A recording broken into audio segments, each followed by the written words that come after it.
지난 시간에 1차원의 그 상자 안에 그 우리가 포텐셜 우물이라고도 하는데 2차원, 3차원인 경우를 우리 얘기했었고, 그다음에 또 하나. 이제 재미있는 사실은 포텐셜이 이렇게 안으로 쑥 들어간 게 아니라 포텐셜이 이렇게 뒤집어 이렇게 나요. 포텐셜이 이렇게 있다가 하나도 없다가 여기서 이렇게 높이가 얼마야? VB, UB, L 다음 것이 되어 있는 경우, 이런 경우 우리가 포텐셜 장벽이라고 불러요. 장벽이 있는 것처럼 보이니까. 근데 고전적으로는 우리 여러분들이 1학기 때 다 배운 것처럼 포텐셜 에너지가 주어져 있으면, 전체 역학적 에너지가 주어져 있으면 운동이 어떻게 되는가를 우리 알 수 있죠. 에너지가 이 장벽보다 크면 여기서 이렇게 왔다가 갑자기 속도가 줄어들어서 일정한 속도로 갔다가 다시 원래 속도 다음 것이 가죠. 근데 에너지가 이 장벽보다 작으면 이렇게 갔다가 이 안으로 들어가면 이게 여기가 운동 에너지가 음수인데 그럴 수 없으니까 여기까지 이렇게 갔다가 다시 이렇게 튕겨 나오죠. 다음과 같은 게 우리가 고전적으로 봤을 때 포텐셜 에너지가 있을 때 입자가 외부에서 들어오면 어떻게 되는가를 보는데, 우리 양자역학적으로 보면 입자가 아니라 파동이 들어오는 거니까, 파동이 예를 들어서 요 위에 높은 에너지로 이렇게 오다가 속도가 이렇게 오다가 느려지다가 빨라지죠. 속도가 느려지는 거는 파동에서 보면은 속도가 느려지는 게 뭐야?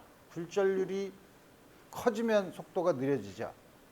그래서 우리 요거는 만약에 이게 빛의 혹은 파동의 관점에서 보면 이렇게 포텐셜이 있는 영역은 굴절률이 큰 영역, 굴절률이 1, 굴절률이 큰 영역, 그거 지나가는 거라고 이거예요. 그럼 1차원에서, 2차원에서는 뭐 반사 굴절하지만 1차원에서는 일부 이렇게 들어오면은 여기 이렇게 높은 데서도 여기서는 이렇게 그냥 쭉 가지만, 고전적으로는 파동을 보면 일부는 경계면에서 반사를 해. 일부는 지나가. 요게 반사하고 요게 굴절이죠. 여기서 다시 또 일부는 반사하고 일부는 굴절을 해. 통과해서 나가죠. 그래서 고전적인 거랑 달리 우리 전자가 되면은 양자역학적으로는 파동이 지나가는 거니까 지나가서 여기서 이렇게, 여기서도, 그러니까 뭐냐면 반사와 굴절을 계속하는 우리 유리를 지나가는 빛이라고 생각할 수 있죠. 근데 이렇게 들어오면 이 안에서 속도가 음수가 되는 요 근처로 가면은 속도가 거의 0이 되는 거니까 어떻게 되냐면 이게 우리가 보면은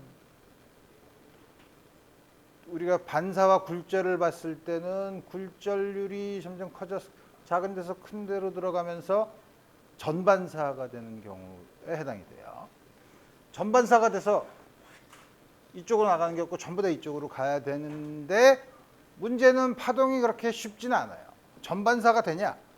그럼 전반사가 되면 예를 들어서 유리가 있는데 여기서 이렇게 들어와서, 나 잘못 그렸네. 다시. 유리인데 여기서 유리 안에서 이렇게 들어와서 전반사가 되는데, 그럼 전반사가 되면 요 표면에서, 물론 포인팅 벡터나 에너지의 흐름을 보면 이렇게 이쪽으로 나가는 에너지가 하나도 없죠. 그럼 정말 빛이 하나도 없냐? 나가는 빛이 하나도 없냐? 그래서 여기다가 다른 유리를 이렇게 해서 가까이 이렇게 딱 점점 가까이 오면 일부는 이렇게 나가는 게 있더라 이거예요.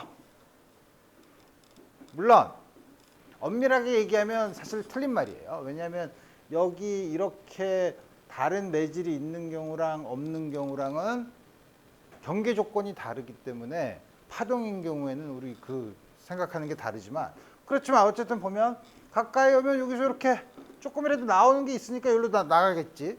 그래서 이렇게 조금은 나오지만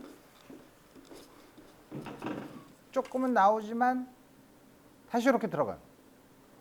근데 나올 때 요 유리층을 가까이 되면 조금 나온 게 여기로 이렇게 갈 수 있는 다음과 같은 경우가 있다 이거예요. 그래서 우리 이런 전반사를 할 때는 사실 에너지의 흐름을 보면 전부 다 일로 바깥으로 나가는 게 없지만, 요 표면을 보면 표면에 가까이 보면 약간 튀어나왔다가 들어가는데 그런 파동을 굉장히 복잡한 말을 해. 이베니 하도 어려워서 나도 스펠링도 틀렸어. 이베니선트 웨이브라고 하죠. 굉장히 어려운 말이에요. 그래서 여기서도 파동이 이렇게 되면은 전반사에 해당돼서 일부는 반사되고 일부가 원래 안 나가야 되는데 사실은 접어드는데 약간 있는 게 요게 있으면 이게 물론 멀리 있으면 그 효과가 점점 작지만 아주 가까이 작아지면 이렇게 통과해 나간 이런 파동이 있다. 진동을 하다가 요 안에서 화학 감소해서 여기서 약간 진동을 하지만 진동하는 건 아니고 다음 같은 게 생긴다 이거예요. 그래서 보면 이게 뭐예요? 근데 파동으로 얘기했지만 전자의 파동은 이거의 절대값의 제곱이 전자를 발견할 확률이니까 일로 나갈 이쪽에서 고전적으로는 불가능한데 오른쪽으로 나가는 전자가 있을 수 있다는 거죠. 그래서 우리 그런 거를 이렇게 뚫고 지나간다고 해서 터널링이라고 얘기해요. 그러면 우리도 그러면은 예를 들어서 감옥에 가둬놓은 사람이 있는데 나도 그러면은 양자역학적인 물체니까 파동이니까 벽에다가 계속 부딪히다 보면 언젠가는 빠져나갈 수 있지 않을까?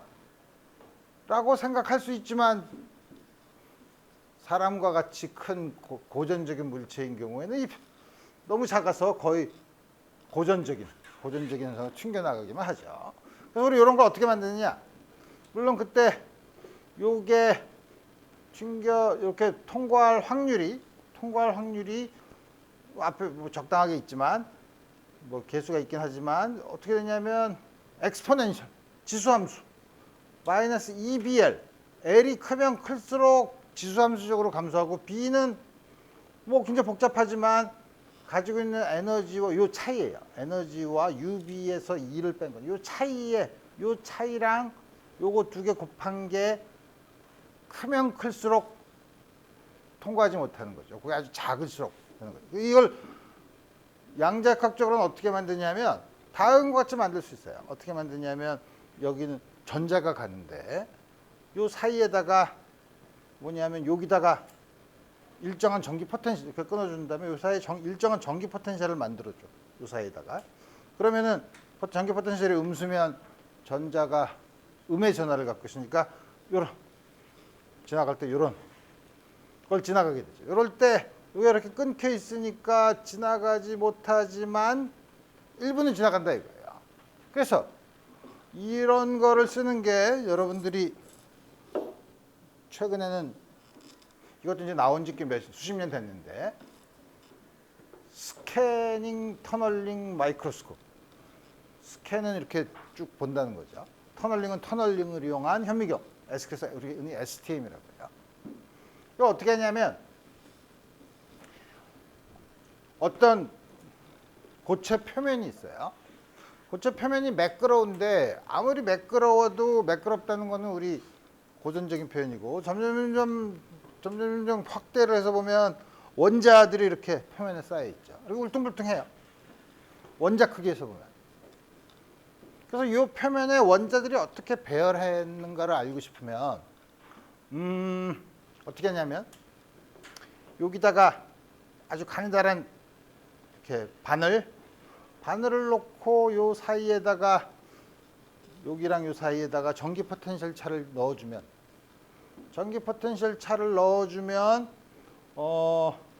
어느 순간 이게 점점 가까워지면 아까 말한 것처럼 터널링을 할 수 있는 확률이 좀 커지니까 점점 가까워지면 갑자기 전류가 흐른다 이거예요. 그럼 조금 떼면 전류가 덜 흐르지. 점점 가까이 보면 전류가 많이 흐르죠. 그래서 이렇게 적당히 떼서 전류가 어떤 우리가 원하는 전류가 흐르게 만든 다음에 이거 이쪽으로 움직여요. 조금 움직이면 이게 튀어나와 있네. 그럼 이렇게 표면과 거리가 가까워지니까 전류가 더 많이 흐르죠. 전류가 더 많이 흐르면 이걸 적당히 회로를 만들어서 전류가 많이 흐르면 많이 흐르지 못하게 조금 떨어뜨려. 소위 피드백을 하는 거죠. 그래서 이렇게 가다가 보면 전류가 적게 흐르네. 그러면 팁을 조금 내려. 그래서 요거를 피드백을 해서 이렇게 가면서 뭐냐면 여기 흐르는 전류가 일정하게 만들도록 쭉 이 직선을 따라서 가면, 그러면 일정한 전류가 흐른다는 건 뭐냐면 다시 말하면 요 끝과 이 표면 사이의 거리가 일정하게 만든다는 거죠.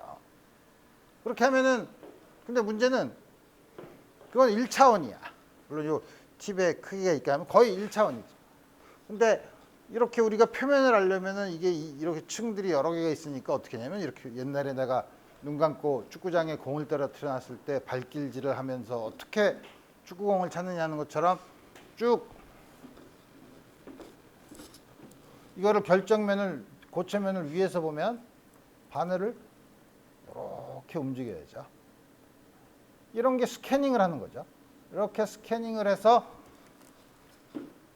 표면의 구조를 알 수 있는, 이런 게 바로 터널링 효과를 이용해서 우리 만든 거예요. 오케이, 이런 1차원에서 그 간단한 슈레딩거 양자역학적인 거를 봤으면, 이제 마지막 모델인 수소원자. 수소원자는 마치 중력과 같이 쿨럼의 힘은 R제곱분의 1의 힘. 그러니까 타원궤도, 그중에 특수한 건 이렇게 원궤도를 돌면 되지 않겠느냐 라고 했지만, 우리 지난 시간에 얘기한 것처럼 원자 수준에서는 원궤도를 돌려면은 매 순간마다 정확한 위치와 정확한 속도를 알아야 되는데 우리 그럴 수 없다 그랬죠. 그걸 어떻게 하냐면, 왜냐하면 이게 정말 속도와 위치를 알고 싶은데, 이렇게 속도와 위치를 알기 위해서 여기다 광자를 쏴서 이렇게 보는 순간 위치를 알면 알수록 이거가 튕겨나가는 운동량이 있기 때문에 측정하는 자체가 이 궤도를 만들 수 없게 만들죠. 그래서 문제예요. 그래서 이렇게 처음에는 우리 이렇게 생각했는데 이게 문제죠. 근데 우리 수소 원자에 대한 이해는 못했지만, 그때 20세기, 19세기부터 계속 사람들이 분광학이라고 해서 뭐냐면 원자에다가 에너지를 막 쪼였다가 놔두면은 어느 특정한 빛만 이렇게 쭉 관찰이 되고, 빛을 쪼였더니, 예를 들어서 백색광을 쪼였더니 모든 진동수가 있는 빛을 쪼였더니 그중에 특별한 빛만 흡수를 하더라 이거예요. 그런 걸 우리가 선 스펙트럼, 라인 스펙트럼이라고 그래요. 어떤 특정한 에너지 혹은 특정한 진동수에서만 빛을 흡수하거나 방출하는데, 그래서 이 왠진 모르지만 그런 여러 가지 원자, 특히 수소 원자에 그 방출되거나 흡수되는 빛의 파장을 봤더니 아주 재미있게도 파장의 역수는, 진동수에 비례하는 얘기죠. 파장의 역수는 어떤 정수의 제곱분의 1에서 다른 정수의 제곱분의 1의 차로 주어지더라 라는 사실을 경험적으로, 다시 말해 실험 관측에 의해서 얻었어요. 그리고 앞에 R이라는 상수가 있는데 우리 리드버그 상수라고 부르죠. 그래서 뭐 당연히 비례할 테니까 비례 상수를 붙여야 되죠. 그래서 다음 같은 상태를 알았어요. 그 중에서 이게 뒤에가 앞에가 2인 경우를 이제 발머라는 사람이 했기 때문에 이거 발머 스펙트럼에 대한 거고, 이게 n이 1이면 뭐 라이먼, n이 3이면 파쉔, 뭐 이래서 여러 가지 이제 그런 게 있는데, 그래서 이게 어떻게 나왔냐? 그래서 이제 양자역학이 나오기 전에는, 자 이게 이렇게 됐는데 이게 정말 요게 정말 2일까? 2.1이면 어떻게 될까? 1.9면 어떻게 될까? 뭐 이런 것도 가지고서 굉장히 여러 가지로 고민했지만, 어쨌든 이게 굉장히 미스터리로 남아있는 것 중에 하나죠. 그렇지만 이게 잘 알려진 사실이에요. 그래서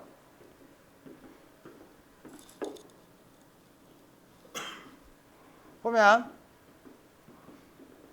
그렇게 나온 선 스펙트럼들이 이렇게 라이먼이라는 거는 요게 1인 거, 여기서 요게 1이면 2, 3, 4로 되는 거, 수소 원자의 경우. 그 다음에 발머 계열에서는 가시광선 영역인데 그건 요게 n이 2인 거, 요게 앞에 2의 제곱분의, 그 다음에 이렇게 파쉔 시리즈는 이렇게 3인 거, 이렇게 해서 쭉 나타나는 거죠. 선 스펙트럼이 다음과 같이 나타나는데, 그래서 이런 걸 어떻게 할까? 그래서 이제 보어가 이건 양적학이 나타나기 전에 보어가 이거를 보기로 했어요. 그래서 보어가 이걸 어떻게 하지? 그러고서 다음과 같이 수소원자의 모델을 만들었어요. 이게 모델인 게 뭐냐면 여러분들이 보는 것처럼 모델이라는 게 적당한 가정을 한 다음에 그 가정이 성립해서 얼마나 잘 맞냐 하는 걸 보는 건데 이게 우리가 듣고 보면 말도 안 되는 가정이죠. 첫 번째, 수소원자는 원이나 타원 궤도를 돈다. 여태까지 내가 아니라고 얘기했잖아. 그렇죠? 돈다고 쳐. 돈다고 쳐. 근데 문제는, 이제 더 큰 문제는 뭐냐면 전하를 띤 물체가 원궤도를 돌면 가속을 하죠. 가속을 하면 전하를 띤 물체가 가속을 하면 전자기파를 내요. 전자기파를 내면 에너지를 잃죠. 에너지를 잃으면 원자가 궤도를 돌다가 원자핵 안으로 빨려 들어가요. 시간을 대략 계산해 보면 10의 마이너스 9승초 정도 돼요. 그러니까 우리가 존재할 수 없는 거야. 수소 원자의 전자가 원궤도를 돌면 그 전자가 10의 마이너스 9승초 안에 원자핵 안으로 빨려 들어가기 때문에 수소 원자가 존재하지 않으면 그런 원자들로 구성된 우리 인체나 이런 게 존재할 수가 없죠. 우주가 존재할 수가 없어요. 그래서 제 첫 번째 모델을 만드는 순간 문제가 생기죠. 그래서 그러니까 모델이 좋지. 모델이 어떻게 하냐면 그 궤도를 도는 동안은 에너지를 잃어버리지 않는다고 하지 뭐. 말도 안 되는데 그렇지만 잃어버리지 않는다고 합시다. 그래서 그걸 우리가 정상 상태 스테디 스테이트라고 우리 가정을 하는 거죠. 우리 생각해 보면 고전적으로 생각하면 말도 안 되는 얘기지만 다음 것이 있다. 그 다음에 에너지를 방출하거나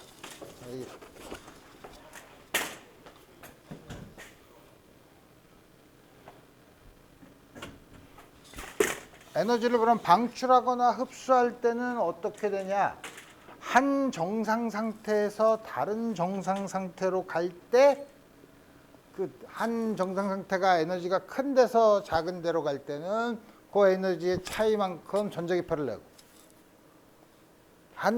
낮은 에너지 정상 상태에서 높은 에너지 정상 상태로 가려면 그 해당되는 에너지 차만큼의 빛을 흡수해야 올라간다는 거죠.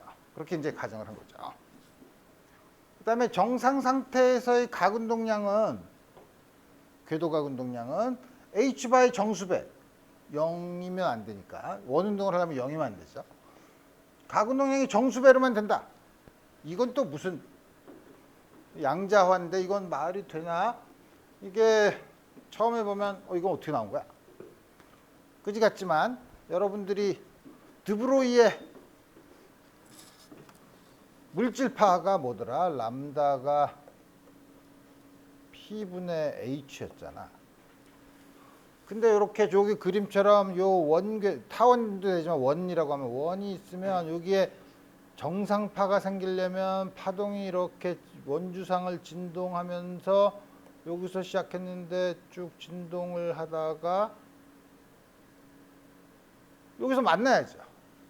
만나야지 정상파가 되죠. 여기서 이렇게 바꿔주면 간섭 현상 때문에 그런 파동. 마치 기타 줄에서 양쪽 끝이 고정되어 있는데 진동을 시키면 특정한 파장만 존재하는데 기타 줄의 양쪽 끝을 한쪽으로 이렇게 모아놨을 때는 붙였을 때는 그 위에서 그 원주의 길이가 파장의 정수배여야 되나? 반이어도 되죠. 그러니까 파장의 반파장의 정수배이기만 하면 돼. 뭐가? 요 원주의 길이가. 이렇게 쓴 거죠. 근데 람다가 P분의 H니까 요게 N P분의 H야. 맞지? 그러면은 이쪽에 어떻게 쓰면 되는 거야? P를 이쪽으로 넘겨봐. 그럼 P 곱하기 R. 파장의 정수배라고 합시다. 그냥. 파장의 정수배야. 꼭 반. 그럼 파장의 정수배. 그러면 P 곱하기 R은 2파이분의 H의 N이니까 이게 NH 바죠. 근데 원에서 L 곱하기 R 곱하기 P는 L이죠. 그래서 이렇게 다시 말하면 각운동량이 저렇게 양자화되어 있다는 거는 요 궤도의 길이가 파장의 정수배일 때만 된다 라는 게 이제 가정이에요. 그럼 이런 걸 어떻게 가정을 하나요? 이거 어떻게 알고 이렇게 하나요? 그냥 한 거예요. 이렇게 하면, 그래서 이제 고전적인 방법을 쓴 거죠. 고전적인 방법이 뭐냐면 원운동을 하니까 양성자 전하가 2, 전자 전하가 2니까 전기적인 힘이 90력을 준다.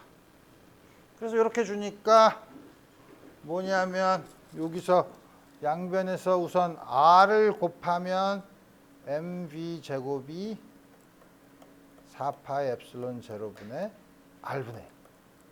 어라, 요게 포텐셜, 일렉트릭 포텐셜이네. 일렉트릭 포텐, 그러니까 운동 에너지의 2배가 일렉트릭 전기 포텐셜 에너지랑 같죠. 자, 우리 그 사실을 알고, 그 다음에 운동량이 m 곱하기 원운동을 할 때는 B랑 R이 수직이니까 m 곱하기 B 곱하기 R이 NH 바야. 그럼 B는 다 넘기면 RM분의 NH 바. 이걸 여기다 집어넣으면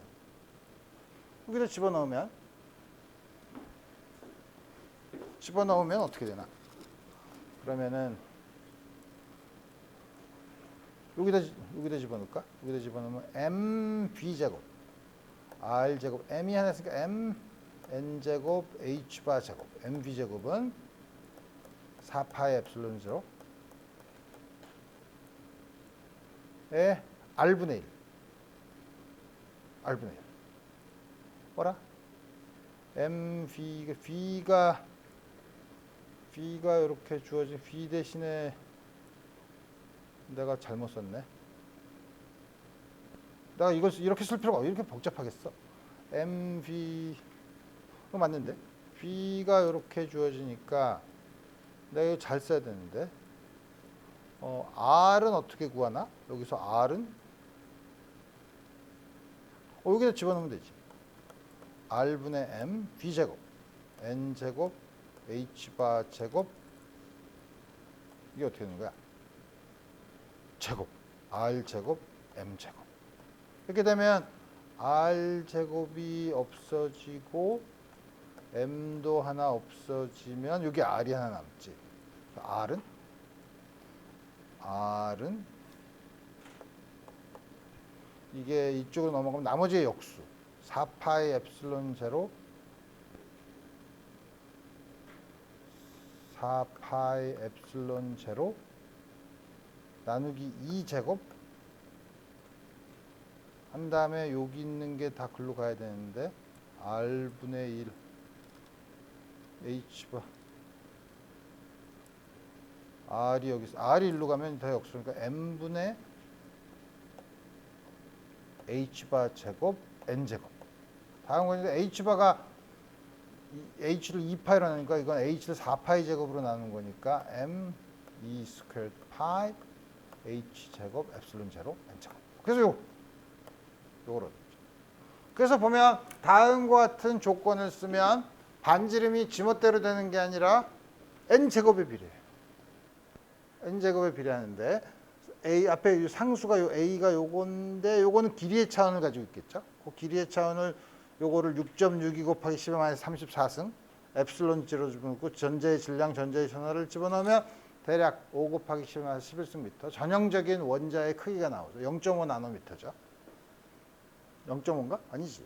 10의 마이너스 9승 미터니까 0.0, 그러니까 0.05 나노미터죠. 다음 것, 요거를 우리가 보호의 반지름이라고 해요. 보호가 처음 유도한 수소 원자에서 길이를 가진 보호의 반지름.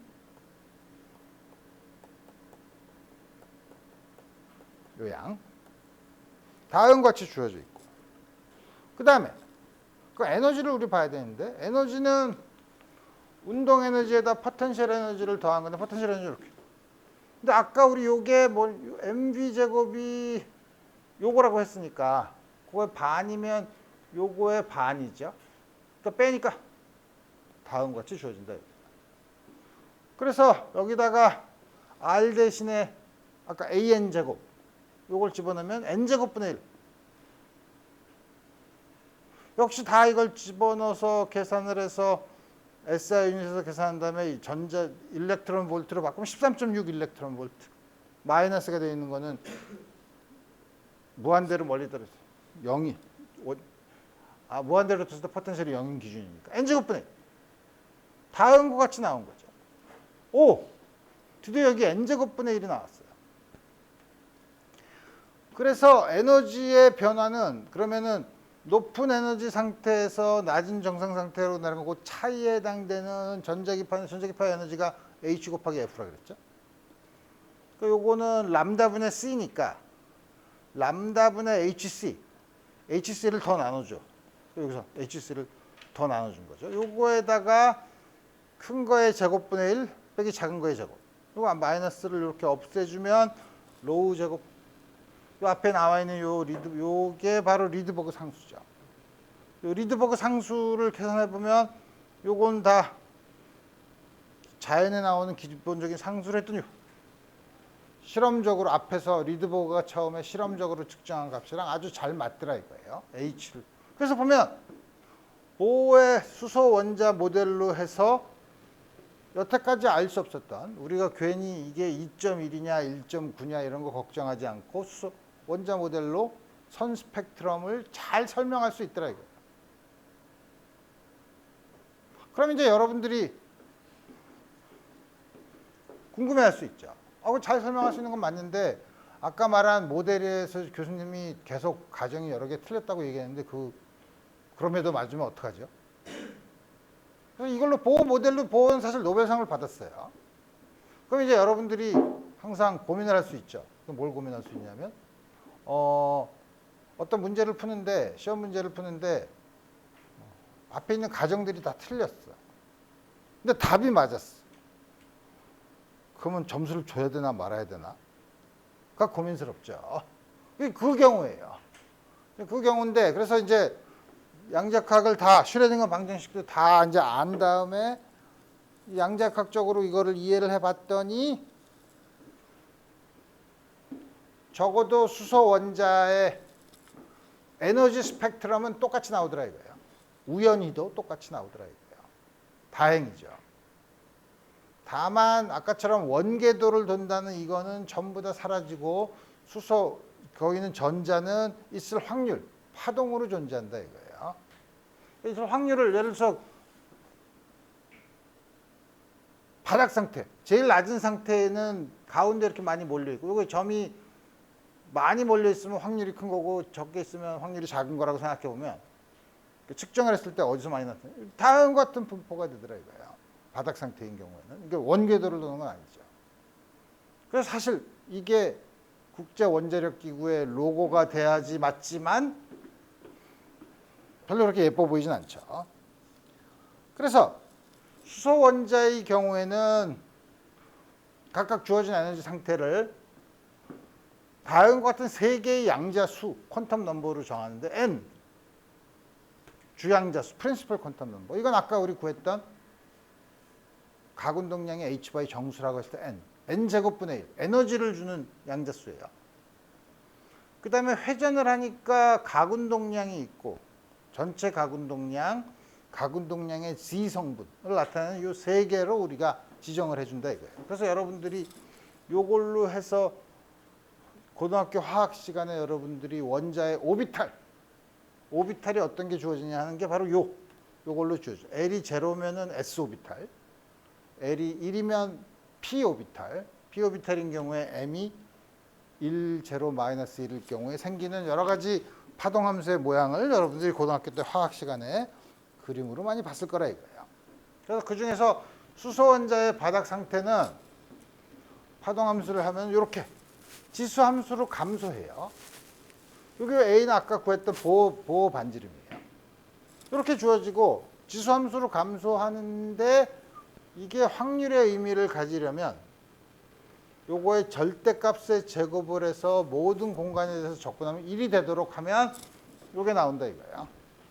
이거 어떻게 계산하지? 여기 있네. 여기 이제 영어로 써 있으니까 헷갈리지만 이거를 쓰면 요거의 절대값을 쓰면 이거는 뭐죠? R과 R 플러스 DR 사이에 있을 확률이에요.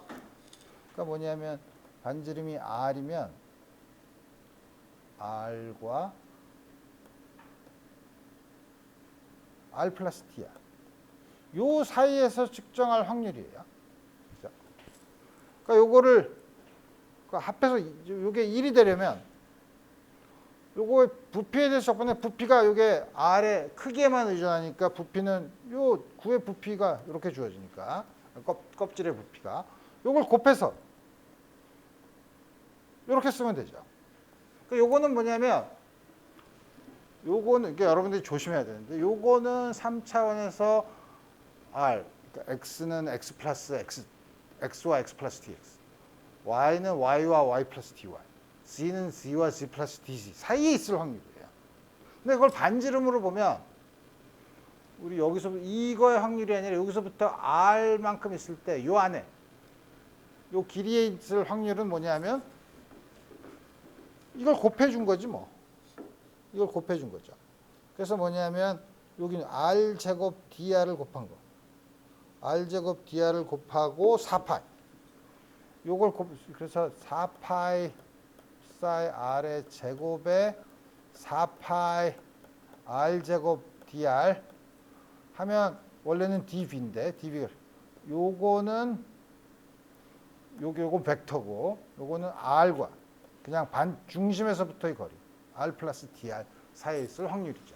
그러니까 R 제곱 그럼 여기 이렇게 R 제곱을 곱한 거에 해당이 되죠. 그래서 이거는 우리 이거 여러분들이 계산하기 쉬워요. 요거는 그럼 전부 적분해 볼까?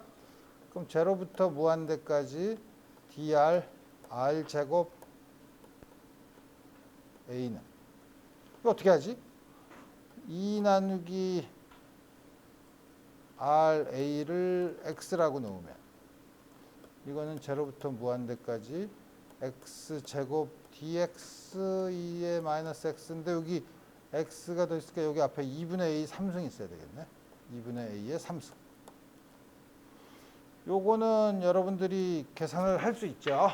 여러분들이 잘 아는 부분적분을 하면 되죠. 부분적분을 계속하면 되는데 우리가 잘 아는 여러분들이 대학교 와서 배우면 요거에 x의 n승 2의 마이너스 x승의 제로부터 무한대는 n 팩토리얼이에요. n 팩토리얼이기 때문에 이게 2예요. 그러니까 쉽게 구하지. 4분의 a 3승이지. 4분의 a 3승에서 앞에 요걸 붙이면 다음과 같이 나와서 1로 규격화가 되는 거죠. 그래서 원래 R에 대해서 푸사이 R의 제곱은 엑스포넨셜리 감소하는 함수예요. 다음과 같이 주어지죠. 그렇지만 dV 부피에 대한 거죠. 부피 요거 그러니까 뭐냐면 확률 밀도죠. 그거를 지름 확률 밀도로 dr에 대해서 R과 DR 요 PR은 여기다가 4파이 R 제곱을 곱한 양이죠. 4파이 R 여기다 4파이 R 제곱을 곱하면 다음과 같이 R 제곱이 더 곱해져 있죠. R 제곱 이렇게 돼서 뭐냐면 원래 엑스포넨셜리 감소하는 건데 R 제곱은 증가하는 거니까 두 개를 곱하면 여기는 0. 다음과 같은 함수가 되죠. 그래서 지름으로 반지름으로 제일 최대인 곳이 이거는 0부터 무한 요거 지름 확률 밀도는 이렇게 되고 지름 확률 밀도가 아니라 요거는 그냥 확률 밀도는 dV 이게 1이 되는 거죠. 그리고 두 개의 차이를 여러분들이 잘 보고 지름 확률 밀도가 최대가 되는 곳은 요거 미분해서 0이 되는 점을 찾으면 되죠. 대략 A의 보 반지름의 크기와 비슷한 곳에 있을 거라 이거죠. 오케이. 그래서 n이 2인 경우 n이 2인 경우 n이 2면 L이 0도 되고 1도 될 수 있는데 1이 되면 이렇게 대칭적이 아니고 이렇게 R형 모양으로 생긴 오비탈 모양 L이 0이면 M도 0이고 그때는 이렇게 역시 구면 대칭성이 있는 중심에 대해서 돌려 대칭성이 있는데 이렇게 가운데 있고 좀 약간 없는 데가 있고 이렇게 마디가 있고 배가 있고 이렇게 생긴다는 거죠. 근데 N이 점점 커지면 이렇게 생긴 가운데 마디가 없고 거의 이렇게 마치 원궤도처럼 보이기 시작하죠. 그래서 보어가 얘기하기를 에너지가 점점 커지면 고전적인 모양에 접근한다. 고전적으로는 요 반지름을 가지고 있는 원궤도를 도는 것처럼 본다고 하지만 사실은 그게 아니라 확률 밀도예요. 확률. 보어는 항상 고전적인 거랑 양자역학적인 거가 어떻게 대응되는가에 관심이 있어서 자꾸 그 얘기를 하지만 굳이 그 얘기를 할 필요가 있나? 그래서 이제 이 그림을 다시 보면 여기가 n이 1인 경우 n이 2, 3, 4 이렇게 쭉 있는데 그래서 뭐냐면 바닥 상태 n이 1인대로 떨어지는 거는 n이 2인대에서 떨어질 수 있고 3인대에서 쭉 떨어져서 요 나오는 빛 요게 라이만 계열이고 에너지가 크니까 파장이 짧겠죠. 그 다음에 요 n이 2인 걸로 내려오는 거는 운 좋게도 가시광선 영역에 있어서 여기 있는 거는 빨간 거 이렇게 해서 보라색까지 이렇게 해서 쭉 있는 요 말모 계열이 있고 파시엔 계열은 다음과 같이 양자 상태에서 한 상태에서 다른 상태로 내려오는 거꾸로는 만약에 여기다가 어떤 빛을 쏘아주면 요 에너지 차이에 해당되는 빛만 흡수되는 거죠. 요거보다 좀 차이가 있으면은 흡수가 되지 않죠. 그럼 그냥 통과하는 빛이 된다 이거예요. 오케이.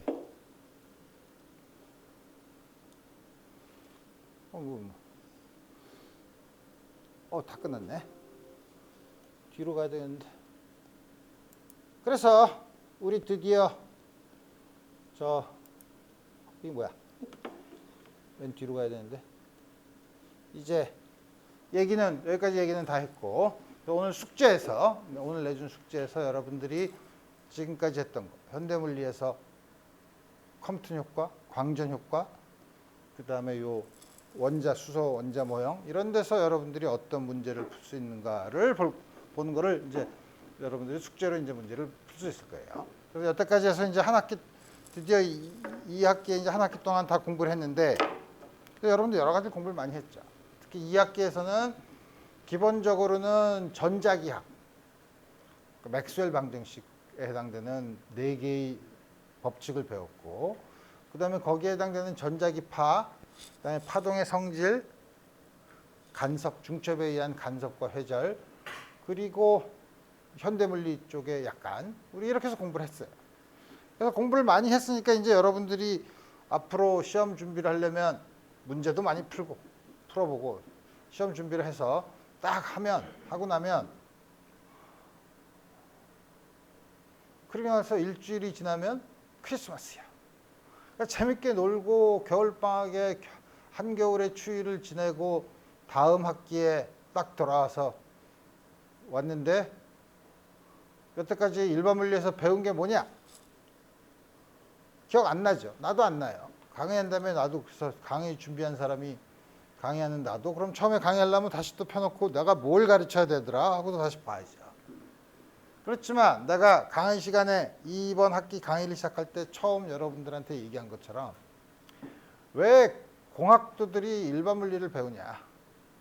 일반 물리를 배우냐 하는 거는 지금까지 여러분들이 내 강의에서 경험했듯이 주어진 문제가 있으면 정량적으로 여러분들이 주어진 문제에 대한 정량적인 답을 구하고 싶을 때 이 문제를 어떻게 생각해서 분석한 다음에 답을 끄집어내느냐 하는 소위 문제 푸는 연습을 계속한 거죠. 그래서 사실 이게 여러분들한테 1학년의 과목으로 반드시 들어야 되는 과목으로 정한 게 뭐냐면 이 방법이 여러분들이 앞으로 2, 3, 4학년 전공과정에서도 똑같은 방법을 적용할 수 있고 만약에 여러분들이 사회에 나간다고 했을 때 뭐 연구소에 있는 사람도 있고 뭐 회사에 가는 사람도 있고 해서 이 과학적으로 문제 푸는 방법을 계속해서 쓰는 사람도 있지만 꼭 그런 학문적인 연구뿐만 아니라 여러분들이 21세기를 살아가는 사람으로서 이 과학적으로 사고하는 방식, 또 문제를 푸는 방법, 문제를 어떤 식으로 접근하냐. 그래서 내가 여러분들한테 나는 어떤 문제를 좋아하냐. 처음에 딱 봤을 때 이게 도대체 무슨 문제야. 뭐 이런 문제가 다 있지. 어떻게 풀지? 하지만 잘 생각해 보면 이렇게 간단한 걸. 잘 깊이 생각해 보고 나면 간단해지죠. 그래서 뭐냐면 여러분들이 요새 사람들이 창의력이라는 거는 한 번도 써보지 않은 사람들이 요즘 젊은 것들은 창의력을 키워야 된다. 지네들은 창의력이 있는 걸 해봤어? 그러니까 그게 아니죠. 창의력을 키우는 첫 번째 조건은 여러분들이 여러분들의 능력을 극한까지 몰아볼 수 있어야 돼요. 항상 어려운 문제가 닥쳤는데 그거를 풀려고 하다가 풀지 못하는 극한에 도달했을 때 창의력이 발휘돼요. 따라서 창의력을 키우려면 여러분들이 문제를 풀면서 여러분들의 생각을 점점 극한으로 몰아가는 연습을 많이 해야 창의력이 늘어요. 우리 주입식 교육 말고 우리 창의력을 키우는 교육을 하자. 그럼 뭐 가만히 앉아서 감나무 밑에서 입 벌리고 있으면 감이 뚝 창의력이 그렇게 떨어지지 않는다. 창의력은 여러분들이 가지고 있는 능력을 최대한 발휘하려고 노력할 때 그거보다 조금 더 필요하면 그때 여러분들에게 창의력이 발휘돼요. 그래서 이 코스는 여러분들한테 기본적으로 과학적으로 문제 푸는 능력, 그 다음에 여러분들의 숙제가 좀 많았죠. 숙제가 좀 타프하고 많은 게 뭐냐면 그게 여러분들이 하려고 하는 것보다 조금 더 쓰게 해서 창의력을 키우려고 하는, 여기서 내가 문제를 이렇게 생각하면 어떻게 될까, 그래서 문제를 좀 더 쉽게 풀거나 이해할 수 있게 그렇게 하는 그런 거를 강조해서 숙제가 어렵다 뭐 이렇게 얘기할 수 있지만, 사실 내가 여러분들을 트레이닝을 하려고 할 때 원했던 게 뭐냐면 조금 여러분들의 한계보다 조금 더 올라가는 그 창의력을 키우기 위한 노력을 했다는 걸로 이해를 하고, 이제 숙제는 그렇죠. 시험은 그 시간 안에 열심히 풀면 다 풀 수 있도록. 그래서 한 학기 동안 여러분들이 나한테 강의를 듣느라고 수고 많았고 시험 잘 보고 남은 대학 생활을 잘 하길 바랍니다. 이상으로 일반물리 이 강의를 마치겠어요.